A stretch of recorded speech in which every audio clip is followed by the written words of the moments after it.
Si la iglesia escucha este último llamado, entonces todavía hay tiempo de entrar. Que el Señor nos permita discernir la hora tan solemne en la que vivimos. Lo único que necesito es actitud de receptor. Bienvenidos una vez más a este momento especial en el que juntos compartimos la palabra de Dios. Me siento muy feliz de estar en este lugar y de ser partícipe del Congreso Campestre y estar con ustedes en torno a la palabra de Dios es un gran privilegio. Me alegra también ver que han permanecido un gran número de hermanos. Así es de que es un bello remanente.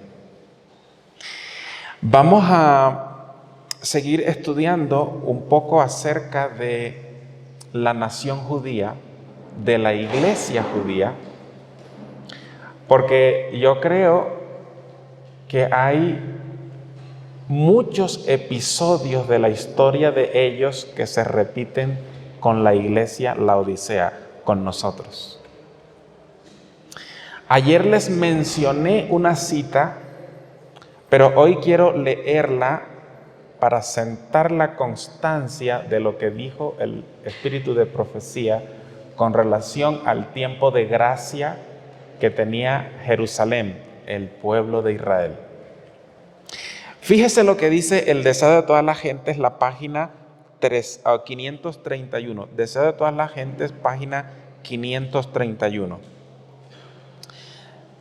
Dice: Jerusalén había sido la hija de su cuidado, y como un padre tierno se lamentaba sobre su hijo descarriado. Así Jesús lloró sobre la ciudad amada. ¿Recuerdan ese episodio? Cuando él lloró sobre la ciudad amada. ¿Qué día lloró él sobre la ciudad amada? Fue el domingo de Ramos, ¿recuerdan? La última semana de la vida de Jesús. De hecho, hoy vamos a ver algunos episodios acerca del ministerio de Jesús, principalmente de la última semana. Dice: un alma es de tanto valor que en comparación con ella, los mundos se reducen a la insignificancia. Pero allí estaba una ciudad entera a punto de perderse. Cuando el sol ya en su caso desapareciera de la vista, el día de gracia de Jerusalén habría terminado. ¿Lo habían leído antes? ¿Qué día era ese? Era el domingo de Ramos. ¿Recuerdan cuando Jesús quiso dar la amonestación al pueblo? Los judíos dijeron que se callen. Y Jesús dijo que si ellos callaban, aún las piedras clamarían. Y al igual que pasó en tiempos antes del diluvio, los judíos no se dieron cuenta que había cerrado ese día los privilegios que tenían como pueblo. Ahora, ese detalle es el que yo he estado estudiando, porque después de eso hubo judíos que de manera individual se convirtieron y el Señor los aceptó. ¿Sí o no? ¿Qué es lo que se terminó ese día? Hubo un cierre de la gracia, pero lo que hubo en realidad fueron cierres de los privilegios que ellos tenían como pueblo. Eran el pueblo escogido de Dios, donde Él iba a depositar su cuidado, su luz de manera especial. Pero como ellos no respondieron al privilegio que tenían, entonces el Señor los desechó como pueblo, para que ya no fueran más su pueblo. Hubo advertencias de parte de Dios cuando ese día estaba llegando. Se les avisó a los judíos, hubo señales de que su tiempo de gracia estaba por terminar. ¿Ustedes creen que sí? Bueno, vamos a repasar porque La palabra de Dios muestra que el Señor le hizo 3 llamados finales a la nación judía cuando su tiempo de gracia estaba por terminar. Así como en el aeropuerto, ¿recuerdan? Cuando está llegando el momento de partir el avión, hay un llamado a los pasajeros con destino a la ciudad de Cochabamba: por favor, abordar el avión por la puerta número tantos. Después de unos minutos, en ese primer llamado hay personas que van automáticamente, van rapidito hasta la puerta que les corresponde, ¿verdad? Y se aseguran de estar adentro. No obstante, hay algunos que todavía se quedan compartiendo, hablando, y se le hace un segundo llamado y se les dice: todos los pasajeros con destino a la ciudad de Cochabamba, por favor, abordar por la puerta número tantos. En ese segundo llamado, otro grupo va. Pero aún así hay algunos que se quedan todavía despidiéndose, revisando su itinerario, ¿no es cierto? Y entonces se escucha la voz que dice: último llamado a los pasajeros con destino a la ciudad de Cochabamba. Ahora, ¿qué pasa si la persona descuida ese último llamado? Sencillamente que pierde su viaje. Ahora, Dios no iba a cerrar el tiempo de la gracia sin darle a Jerusalén la oportunidad de escuchar 3 llamados solemnes al hecho de que el tiempo de la gracia se estaba terminando. Ahora, ¿por qué razón vamos a analizar eso? Porque yo creo que hay una analogía espantosa con la iglesia adventista. El Señor también ha hecho 3 llamados para nosotros hoy con relación a que nuestro tiempo se está terminando. Llamados bien puntuales, específicos en la historia de la iglesia que me gustaría ver con ustedes. Ahora vamos a analizar primero la situación de la nación judía. Ustedes recuerdan que 6 meses antes de que Jesús comenzara su ministerio, el Señor había enviado a Juan el Bautista. Juan tenía la misión de preparar el camino para la primera venida de Jesús, para que los corazones estuviesen aperturados a la obra de gracia que Jesús iba a hacer en la tierra. Recuerdan que Jesús venía para cumplir un rol, que eso lo definimos, que es la gracia. Y la particularidad del mensaje de Juan era, quiero que abran por favor conmigo la Biblia, en el Evangelio San Mateo capítulo 3, allí vamos a ver desde el versículo 7 el mensaje de Juan. Y ustedes van a encontrar la advertencia. Lo que vamos a ver en este momento es la advertencia con relación al fin de la gracia para Jerusalén. ¿Y qué debían hacer? Es muy importante, hermanos, que tengan esto en la mente. Y me alegra mucho escuchar el sonido de la Biblia. Bien que lo están revisando. Dice el versículo 7, el Evangelio de Mateo, capítulo 3, verso 7. Al ver él que muchos de los fariseos y de los saduceos venían a ser bautizados, les decía, ahora la hermana White está en las citas que tengo seleccionadas, ustedes la van a poder tener luego. Dice que el Espíritu Santo le informó a Juan que estos individuos, los fariseos que habían venido, no venían con verdadero arrepentimiento. Solo querían colocarse del lado de ese maestro popular, porque el maestro popular hablaba de un rey que venía y ellos querían ganarse el favor de ese rey por haberse bautizado en el bautismo de Juan. Así que Juan estaba bautizando y de repente el Espíritu lo impresionó para que hablara acerca de la hipocresía de estos que venían. Y les dijo: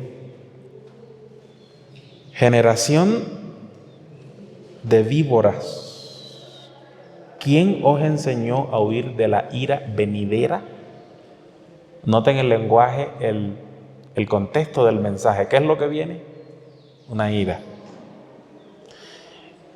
Pero por otro lado, el problema espiritual es que ellos eran o manifestaban atributos en sus caracteres de la víbora, de la serpiente antigua que se llama Diablo y Satanás. Y entonces Él les dice que era la advertencia o como dice aquí nuestro logo, preparación para el cierre. Haced pues frutos dignos de arrepentimiento. Y entonces se les adelantó a algo que ellos siempre usaban. Él les dijo: no comiencen a decir que tienen a Abraham por padres, porque yo digo que el Señor puede levantar hijos a Abraham aún de las piedras. Porque era normal que un judío, cuando se le confrontaba, sencillamente decía: no, yo soy hijo de Abraham.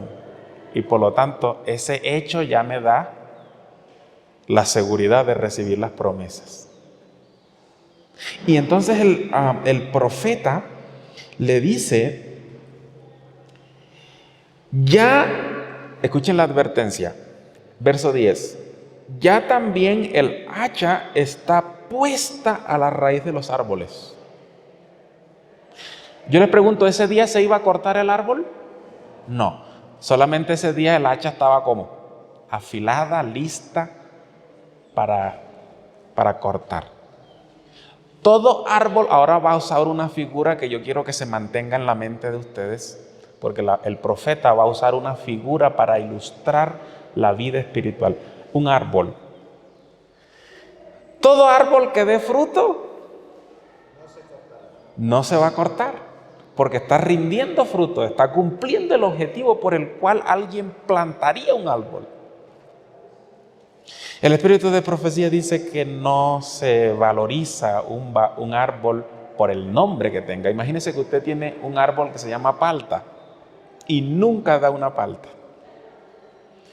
pero sí da hojas y más hojas y crece y se hace frondoso, pero cuando llega el momento de la época a usted le toca seguir comprando paltas afuera. Entonces, ¿qué sentido hace?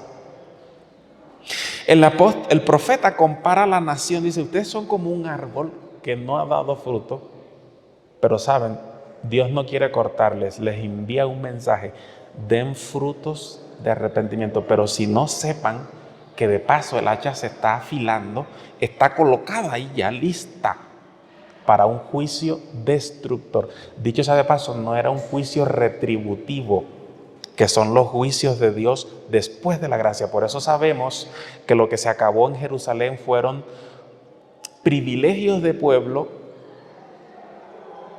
pero todavía había gracia para individuos.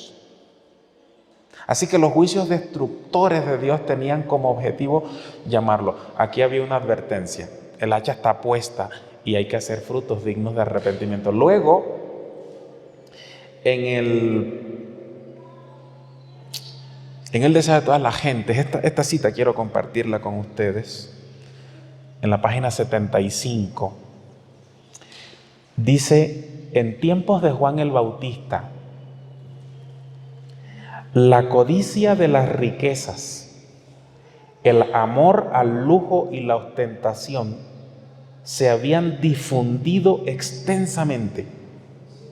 Los placeres sensuales, los banquetes, las borracheras estaban ocasionando enfermedades físicas y degradación, embotando las percepciones espirituales y disminuyendo la sensibilidad al pecado. ¿Para qué les parece la descripción moral de esa época?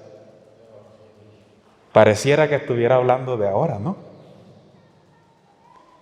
Yo les pregunto, ¿hay lo mismo? Me llamó la atención que los placeres sensuales estaban ocasionando enfermedades físicas. Eso no es nuevo, ¿no? Y también tristemente describe la condición nuestra actual. En ese contexto Dios envió a Juan para decirle a su iglesia, el hacha está puesta. Ahora, los frutos dignos del arrepentimiento, cuando ustedes comparan, aquí tengo algunas otras citas seleccionadas del Espíritu de Profecía, no las voy a leer, porque ustedes ya entraron en contexto, ¿verdad? Ya fueron conmigo a la imaginación ahí, bien. Pero Lucas 3 nos da un detalle adicional acerca de los frutos. Lucas 3, verso 10. La gente le preguntaba diciendo, el Espíritu de Profecía dice que las palabras escutradoras del profeta calaron en lo profundo del corazón de la gente, porque era motivado por el Espíritu Santo. Y entonces la gente le preguntaron diciendo, ¿qué haremos? Y él respondiendo les dijo, el que tiene 2 túnicas, dé al que no tiene. El que tiene que comer, haga lo mismo. Vinieron también unos publicanos para ser bautizados y le dijeron, maestro, ¿qué haremos? Él dijo, no exijáis más de lo que está ordenado.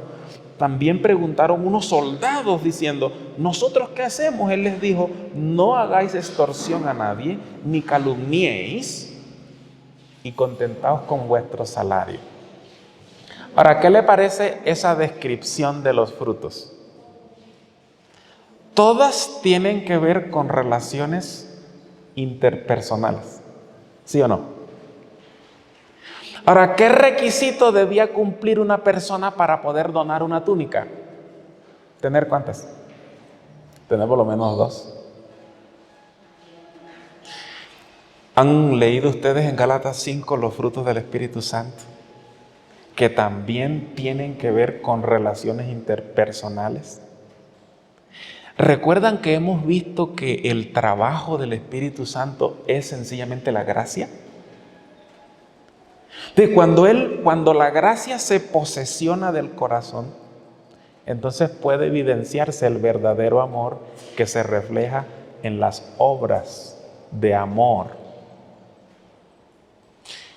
Pero ¿recuerdan la cita que leímos? En los tiempos de Juan había amor, sí, pero a las riquezas, a la ostentación, a los placeres, y se había embotado la mente y se habían ocasionado enfermedades físicas. Y esa era la condición del pueblo de Dios, carente de los frutos del Espíritu Santo. ¿Usted no cree que estamos siendo descritos ahí? Por lo menos yo me identifico ahí. Así como la hermana White, lo vamos a leer un poco más adelante, pero viene a mi mente muy poderosamente la cita donde la hermana White describe la experiencia de la iglesia adventista. Desprovista del Espíritu Santo, dice ella, así como los montes de Lisboa estaban desprovistas de rocío y de lluvia. ¿Han leído esa cita? No se preocupen, yo la voy a compartir con ustedes ahora. Bien, Gilboa. Muchas gracias por la corrección. ¿Recuerdan los montes de Gilboa? Donde hubo una maldición sobre ellos para que no cayera. ¿Quién había muerto ahí? Saúl y Jonatán.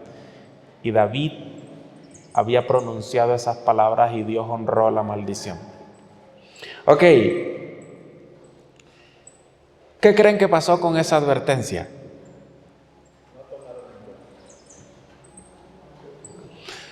Juan tuvo el ministerio también por 3 años, pero finalmente el mensajero de Dios que debía unir el corazón de los padres con los hijos fue desoído, y a instigación de la nación a la que Dios había escogido, el profeta fue ejecutado, ¿recuerdan? ¿Por qué? Porque sencillamente hablaba la verdad. No te es lícito. Y así no solo el mensaje, pero el mensajero de Dios fue rechazado y ejecutado. Primer llamado, desoído. Algunos, porque la Biblia dice que algunos, porque el Señor siempre tiene un remanente, ¿no?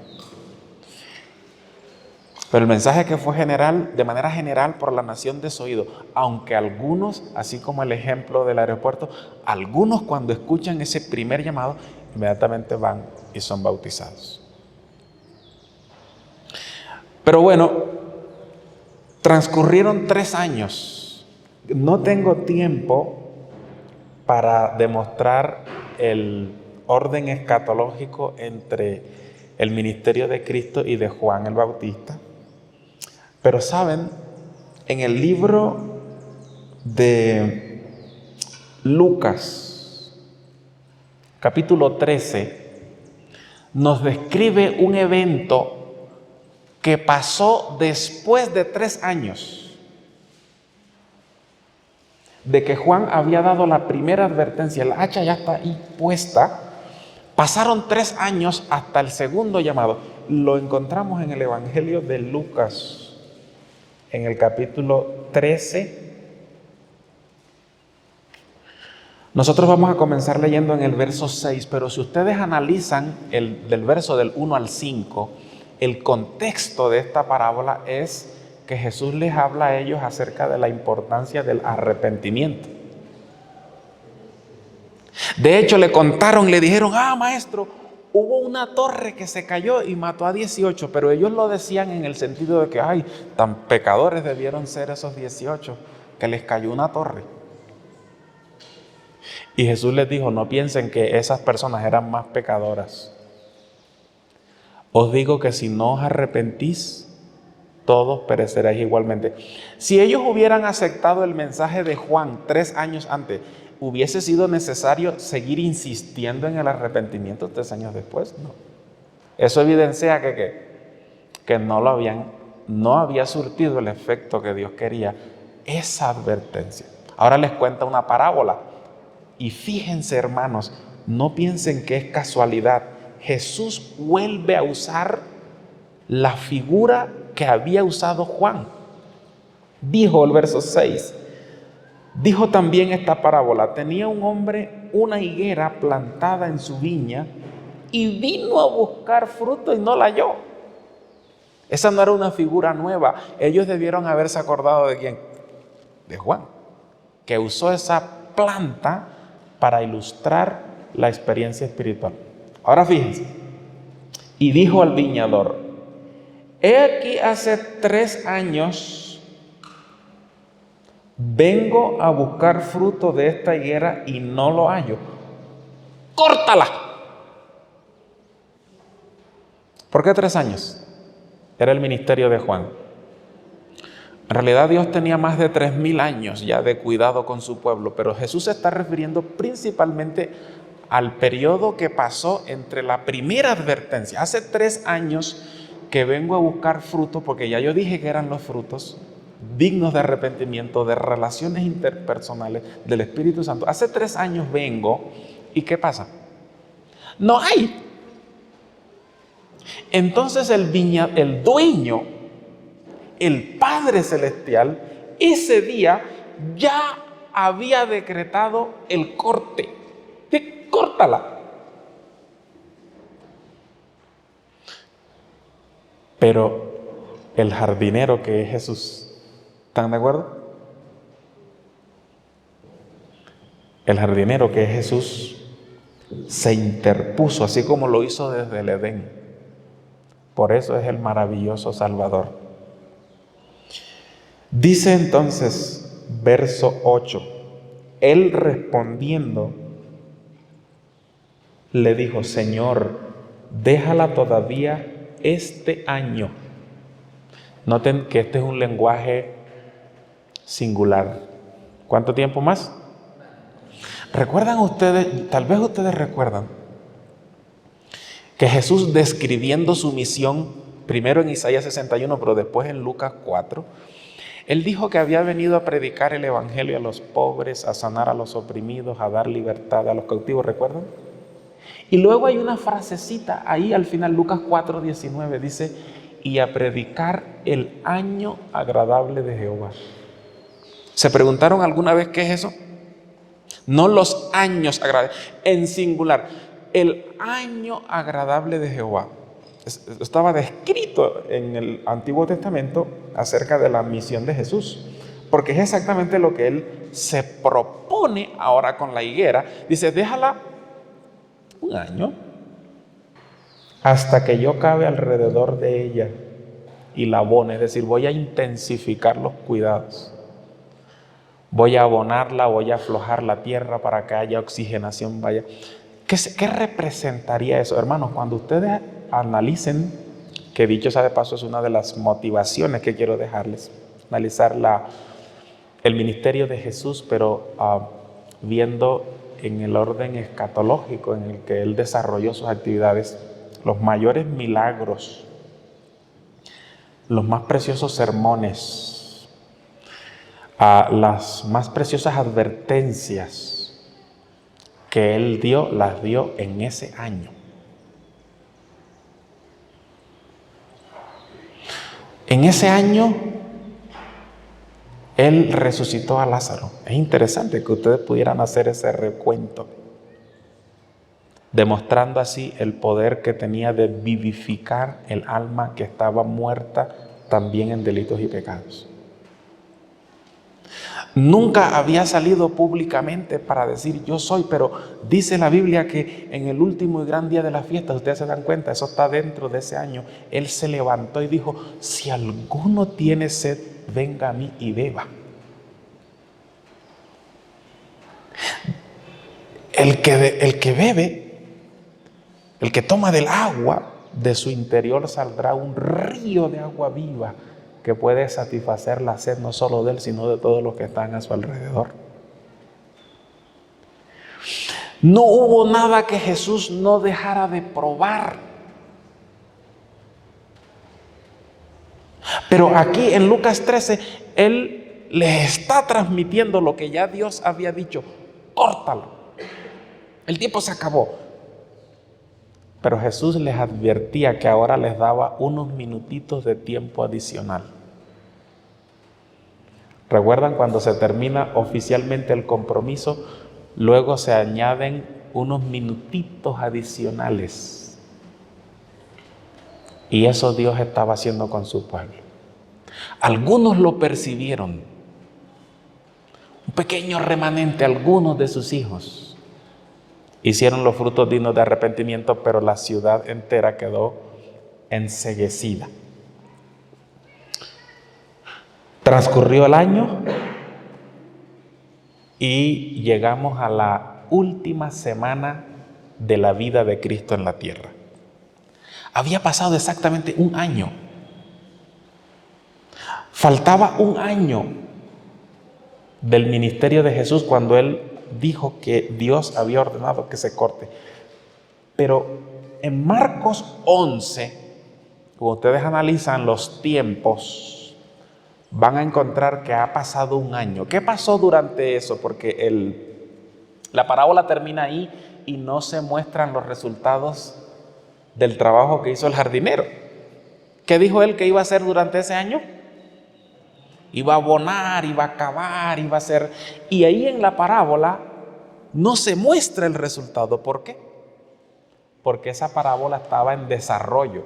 La planta, ¿a quién representaba? Al pueblo judío. Por eso no se puso ahí el resultado. Pero tú sí puedes encontrar el resultado un año después en Marcos 11. Vayan conmigo, por favor, a el Evangelio de San Marcos, capítulo 11. Los versos, vamos a empezar leyendo en el 12. Fíjense lo que dice el 12. Al día siguiente, si ustedes notan,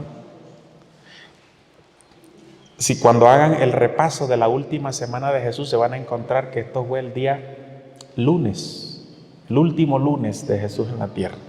Había pasado un año. Al día siguiente, cuando salieron de Betania, tuvo hambre. Y viendo de lejos una higuera que tenía hojas, fue a ver si tal vez hallaba en ella algo. Pero cuando llegó a ella, nada halló sino hojas, pues no era tiempo de higos. Entonces Jesús dijo a la higuera: nunca jamás coma nadie fruto de ti. Y lo oyeron sus discípulos. ¿Qué había pasado? Había pronunciado una maldición sobre la higuera. Estaba llena de hojas, había pasado bastante tiempo y seguía con hojas. Y Jesús dijo, esto es caso perdido, nunca más coma nadie fruto de ti. Y noten lo que dice, saltando hasta el versículo, por ejemplo, 19. Pero al llegar la noche, Jesús salió de la ciudad. Y pasando por la mañana, verso 20, vieron la higuera que se había secado desde la raíz. Ahora, cuando uno lee esto en comparación con el espíritu de profecía, que es una actividad muy hermosa, porque amplía, por ejemplo, uno puede llegar a pensar que sencillamente este es un lenguaje literal. Por ejemplo, ¿leyeron la expresión que Jesús tuvo hambre? Cualquiera podría pensar que era que quería comer la comida física, pero la hermana White dice que los frutos, el hambre que tenía era de ver en sus hijos los frutos del arrepentimiento. También dice que no era tiempo de higos, ¿verdad? Y normalmente cuando no es tiempo de higos, las higueras están sin hojas. Y la hermana White dice que esas que estaban sin hojas, pues no emocionaban a nadie. Todo el mundo sabía que no tenía hojas. Y esas que no tenían hojas representaban a las naciones gentiles, que no hacían profesión, Dios no esperaba de ellos, no se ilusionaba, no tenían fruto, pero nadie iba a buscarlos. Pero ahí teníamos a una higuera full de hojas. ¿Tenían hojas? ¿Cómo no? ¿Eran hijos de Abraham? Sí. ¿Tenían la ley de Dios? Sí. ¿Tenían las ordenanzas? Sí. ¿Tenían un gobierno teócrata? Sí. ¿Tenían hojas? ¿Cómo no? Jesús fue a buscar y no encontró. Luego en el versículo 19 dice que en la noche, al caer la noche, Jesús salió de la ciudad. Eso ocurrió físicamente, pero también tenía un significado espiritual. Salió de allí donde él había concentrado por los últimos 3000 años la Santa Shekinah, ¿recuerdan? Los depositarios de la luz, del conocimiento, el mensaje de los profetas, etcétera, etcétera. Maldijo su pueblo, rechazó. Y ustedes conocen el resto de la historia. En el año 34, en cumplimiento de la profecía y en persecución a los discípulos, el evangelio de Dios fue llevado al mundo entero. Y los judíos, unos cuantitos años después, comenzaron a recibir juicios retributivos de Dios con la destrucción de Jerusalén. ¿Están conmigo? ¿Están comprendiendo el asunto? ¿Hubo advertencia? ¿Se pudo haber evitado? Claro que sí. Pero no hubo los frutos dignos del arrepentimiento. Bien, necesitamos avanzar rápidamente. Voy a compartir con ustedes a todo el que quiera el material, porque hay una muy bonita cantidad de citas seleccionadas del Espíritu de Profecía que hablan con relación a esos acontecimientos con la nación judía. No obstante, yo necesito saltar para hablar de la iglesia laodicense. Jesús está por vomitarla de la boca, ¿sí o no? Yo les pregunto, ¿habrá advertencias? Sí. Y yo he encontrado que en la historia de la iglesia adventista hubo momentos que eran tan parecidos a lo que describió el deseo de todas las gentes, que era la iglesia judía. El amor al mundo, el amor a las riquezas, a los placeres sensuales que causaban enfermedad física y embotamiento de la mente. Y ahora escuchen el siguiente dato. En el año 1856 se escribió un libro que en su totalidad era un llamado al arrepentimiento. Yo quiero recomendar para ustedes el libro. Se llama Testimonios para la Iglesia, tomo 3. Esa fue la razón por la cual se escribió ese libro. Y hay toda una sesión que se llama El mensaje a la iglesia de la Odisea.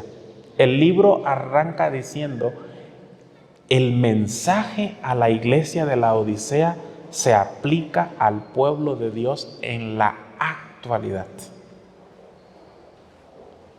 Era la primera vez que alguien atribuía el mensaje de la iglesia de la Odisea a la iglesia actual. Anoten el año 1856.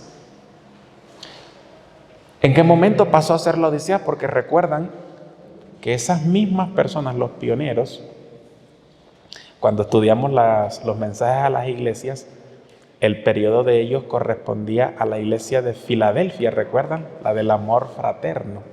Los que proclamaron el mensaje del primer ángel que escuchamos en la primera presentación de hoy. Pero después de 1844, que pasó la iglesia del juicio, la iglesia de la Odisea, si bien es cierto, algunos hermanos estaban comparando ese tiempo para ver de dónde arrancaba la iglesia de la Odisea, hasta ese año la hermana White dijo: nosotros somos la Odisea. Ahora, no es un asunto bonito, ¿verdad? Porque la iglesia de la Odisea es una iglesia como tibia, que el Señor estaba por vomitar de la boca. Ahora yo quiero compartir con ustedes, tengo aquí algunas citas seleccionadas de ese libro, pero es muy importante que ustedes las lean. Pero yo quiero leer solo una de las que tengo acá. Dice: se me mostró. ¿Qué año? 1856. Se me mostró que muchos se ilusionan creyéndose buenos cristianos, aunque no tienen un solo rayo de la luz de Jesús. ¿Acaso eso es posible? ¿Creen ustedes que es posible uno sentirse un buen cristiano, pero no tener ni un solo rayo de luz de Jesús? Desprovisto de fruto, pero el nombre sí, y las hojas también, pero sin fruto. Y entonces el Señor le hizo un llamado tremendo a la iglesia en ese año. Cuando se publicó el libro en su totalidad, el libro era un ruego, una súplica para que la iglesia se arrepienta. Muchas veces, más de 300 veces, se usa en ese libro la palabra arrepentidos. ¿Están conmigo? ¿Están comprendiendo el asunto? ¿Sí? ¿Era un llamado de Dios al arrepentimiento, sí o no? Bien, ahora noten. No tienen una viva experiencia personal en la vida divina.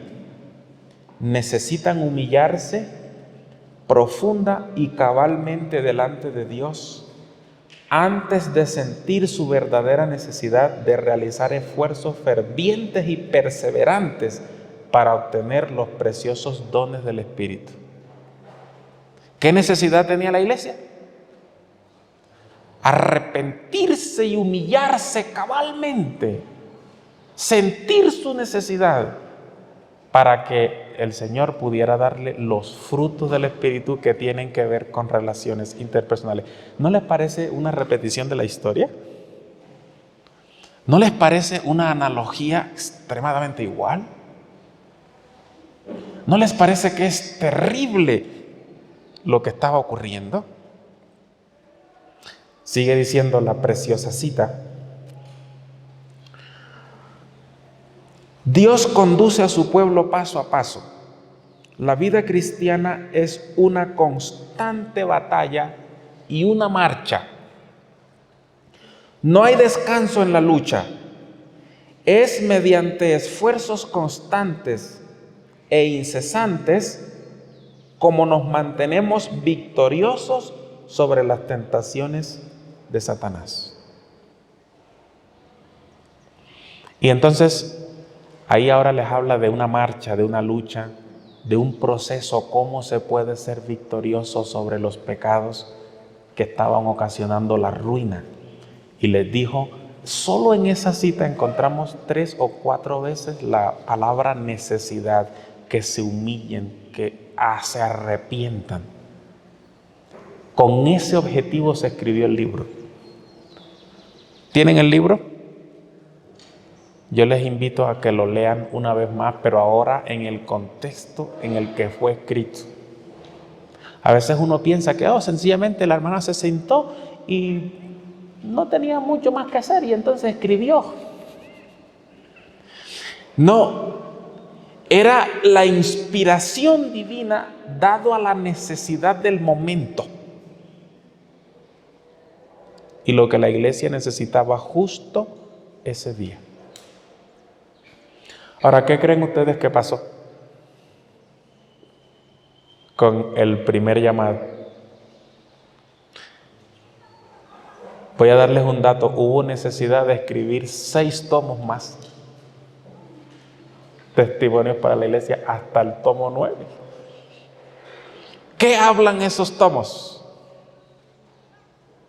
Hablan de la profunda necesidad de la iglesia en la Odisea. Significa que no se le prestó atención y que el diablo influía.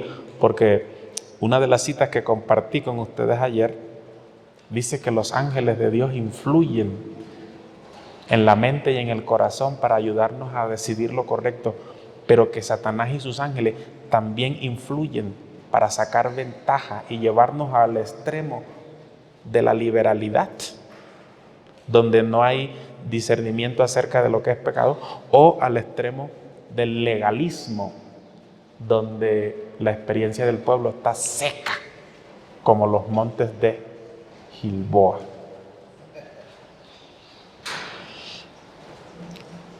Entonces el Señor envió un mensaje especial en el año 1888. Ustedes saben la razón por la cual el Señor envió un mensaje precioso a través de 2 jóvenes pastores, el hermano A.T. Jones y E. Waggoner. Ese es el punto donde la hermana White describe que la situación de la iglesia estaba tan desprovista del Espíritu de gracia como el rocío y la lluvia de los montes de Gilboa. ¿Qué había pasado? ¿Ustedes han leído la historia? ¿Saben? Todo estaba listo para que nuestro viaje terminara. De pronto la iglesia estaría en su hogar. Si bien es cierto, nosotros no hubiésemos alcanzado, pero Dios hubiese sido vindicado. Habían leyes dominicales que estaban llevándose en proceso. El cierre de la gracia estaba allí. Si la iglesia hubiese aceptado el mensaje de la justicia de Cristo, Jesús hubiese venido. Y era precisamente lo que ellos necesitaban: arrepentirse del frío y hueco formalismo y poder experimentar en su vida la gracia de la justicia de Cristo. ¿Recuerdan ustedes que leímos que la justicia de Cristo hace parte del rol que Él vino a desempeñar en la tierra y a eso le llamamos gracia? Cuando se cierre la gracia, nadie tendrá la oportunidad de recibir el manto. Pero ese manto, que ahora es gratuito y que está a disposición de todos, podían ellos experimentarlo. La iglesia necesitaba experimentarlo. Y cómo por la fe, no solo ser absueltos de la culpa por la divina ofrenda, sino por la fe ser victoriosos. Pero la obediencia y la victoria en el contexto de la fe, por la ayuda de Dios, no por los esfuerzos personales.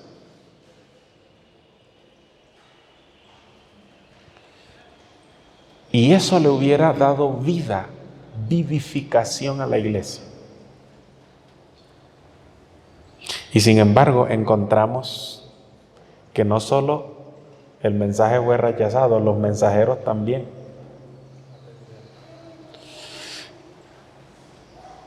Casi los asesinan, al igual que pasó allí con Juan el Bautista, que llevó el mensaje. Hermanos, ¿conocen ustedes? Sería muy importante que nosotros pudiéramos regresar un poco a conocer nuestra historia. Me gustó mucho la presentación del hermano Marcelo, donde nos hace un recuento de nuestro origen, de dónde venimos, a qué nos debemos, por qué estamos aquí. Quien desconoce su historia está condenado a repetir los errores.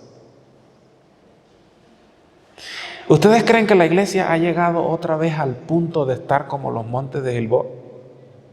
Yo creo que sí. Desprovista de la gracia, de los frutos del Espíritu que constituyen la gracia. ¿Cuántos de ustedes conocen el libro Cristo y su justicia del hermano Edward Warner? 1, 2. ¿Cuántos habemos aquí en este auditorio? Por lo menos unos 50, 60. ¿Y qué decir de los que nos están viendo? Pero ese mensaje era de Dios para ti. Puede vivificar tu vida, porque la gracia de Cristo puede entrar a tu ser. Dios puede modificar los caminos neuronales. Dios puede hacernos nacer de nuevo. El Señor puede darnos el sentir, el gusto por someter nuestra voluntad a la de Él.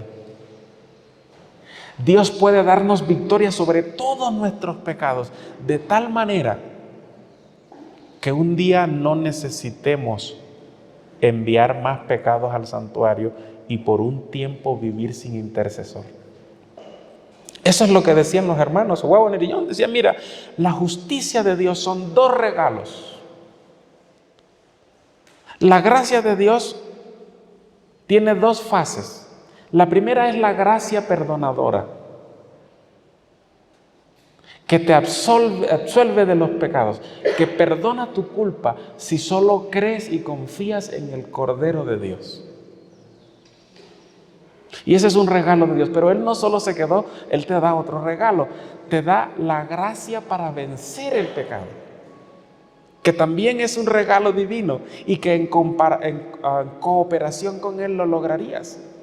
Y si tú agarras este segundo regalo, la gracia para vencer, llegará un tiempo en el que ya no necesites el primer regalo, la gracia perdonadora. La palabra de Dios habla de un tiempo en el que viviremos sin intercesor. Ya no necesitamos, Jesús ya puede dedicarse a otra cosa, porque su iglesia habría sido vivificada por su justicia. El tercer llamado, gracias, el tercer llamado para la iglesia es justo hoy, donde repasamos el mensaje a la iglesia de la Odisea. Yo quiero que vayan conmigo ahí, porque yo encuentro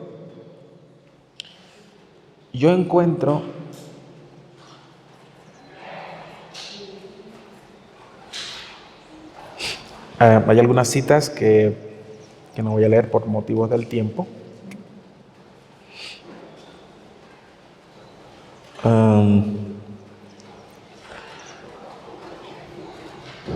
Pero yo quiero especialmente dedicarme a estos últimos minutos a ver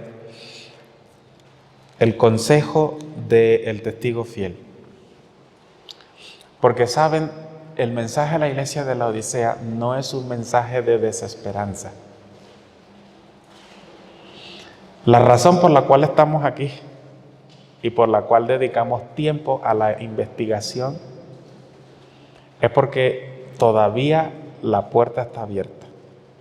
Y a pesar de la advertencia, te vomitaré de mi boca, el testigo fiel dice a la iglesia, por tanto, yo te aconsejo que de mí compres oro refinado en fuego, vestiduras blancas para que cubras la vergüenza de tu desnudez y colirio para los ojos. Y si nosotros hoy, hermanos, pese a que hemos descuidado las primeras advertencias, pero si hoy nosotros escuchamos la voz de Jesús para conseguir el oro, las vestiduras y el colirio, podremos ser vencedores y un día estaremos en su trono, a su lado, como es su promesa. Pero ¿qué es el oro? ¿Qué es la vestidura? ¿Qué es el colirio? ¿Y cómo los consigo? ¿Creen que sería importante encontrar la respuesta a esas preguntas? Es bastante sencillo. Empecemos por el oro. ¿Qué es el oro? ¿Qué representa el oro en el mensaje a la iglesia de la Odisea? La fe y el amor, dicen textualmente el espíritu de profecía. Tengo la cita, voy a compartirla con ustedes.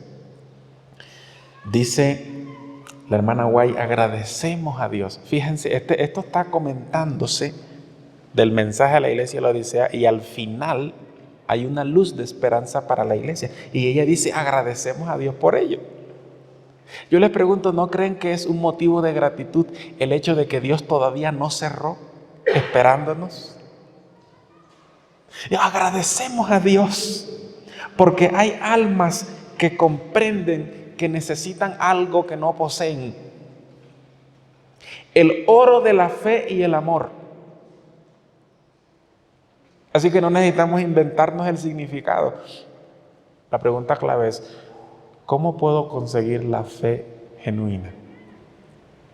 Hay dos respuestas que son bien cortas, pero muy sencillas. Y al punto. La fe viene por el oír. Hermano, usted no puede seguir durmiendo más. Ya durmió bastantes años. Dedíquese o dedique bastante tiempo para estudiar la palabra de Dios. Es la manera de que pueda nacer y fortalecerse la fe verdadera. La manera como Dios nos guió en lo pasado será lo que nos va a sostener mientras avanzamos hacia el futuro, hacia el tiempo de angustia que también hemos escuchado. Pero también la fe, que son como los músculos, se fortalecen con el ejercicio. Y el Señor nos va conduciendo a través de pruebas pequeñas, a fin de que podamos confiar en Él, así como Jesús nos enseñó, mirad las aves de los cielos y los lirios del campo, para que podamos aprender cómo Dios puede sostenernos, sustentarnos, mientras vamos caminando en el camino de la obediencia. Pero también Jesús nos enseñó que cuando hacemos eso, desarrollamos la fe que puede confiar en Dios aun cuando no haya intercesor y cuando haya un decreto de muerte en nuestra contra, cuando estemos viviendo tiempos de angustias, así como Jesús, que estaba en la cruz angustiado, pero pudo decir, en tus manos encomiendo mi espíritu. Aun cuando no lo veía, aun cuando no sentía que estaba a su lado, aun cuando todo era oscuridad, y aun cuando su humanidad primero había dicho, ¿por qué me has desamparado? Luego la fe dijo, en tus manos encomiendo mi espíritu. Y el Señor tiene el trabajo. Recuerdan que la gracia es un rol que hay en nuestro favor de conducirnos para lograr tal fe. Oremos por esa fe, estudiemos esa fe. Pedámosle al Señor que nos dé la oportunidad de experimentarla. Ahora, ¿qué es la justicia de Cristo? ¿Qué es el manto? Vestiduras blancas. ¿Cómo puedo obtenerla? Es un regalo de Dios. Y lo que es un regalo sencillamente necesita una actitud de receptor. Es ahí de rodillas, en la cámara secreta, en la oración ferviente, así como si nuestra vida física estuviera en peligro, donde tú puedes desnudar tu corazón a Dios para decirle: he vivido una vida seca como los montes de Gilboa. He tenido justicia propia, así como la tenía Saúl, que cuando se le daba una advertencia, él decía: no, tú eres el culpable porque no viniste, los soldados son culpables porque se estaban yendo, los filisteos son culpables porque estaban viniendo más, yo no soy culpable. Nunca Jesús puede poner su manto de justicia sobre el que justifica sus debilidades. Pero más bien por la fe en Jesús, podemos decir como la mujer que estuvo enferma muchos años: si tan solo tocare su manto, seré salva. Hoy yo puedo decir por la misma fe: si tan solo tuviera su manto, no me enojo más, no miento más, no adultero más, no me complazco en los banquetes más. Si tan solo tocara su manto. Y así como esa mujer que fue con fe a Jesús, tú puedes ir hoy a Jesús con la misma fe para decir que Él te dé tu manto, porque el manto no solo cubre tu desnudez, pero el manto también tiene virtud. ¿Recuerdan? Jesús dijo: alguien me tocó. Los demás dijeron: pero si todos te tocamos. Y dice: no, yo no me estoy refiriendo a la venida ocasional que hacen los hermanos a la iglesia. Yo me estoy refiriendo a la oración de fe que recibe poder para vencer, así como la mujer. Alguien me tocó porque yo sentí que virtud salió de mí.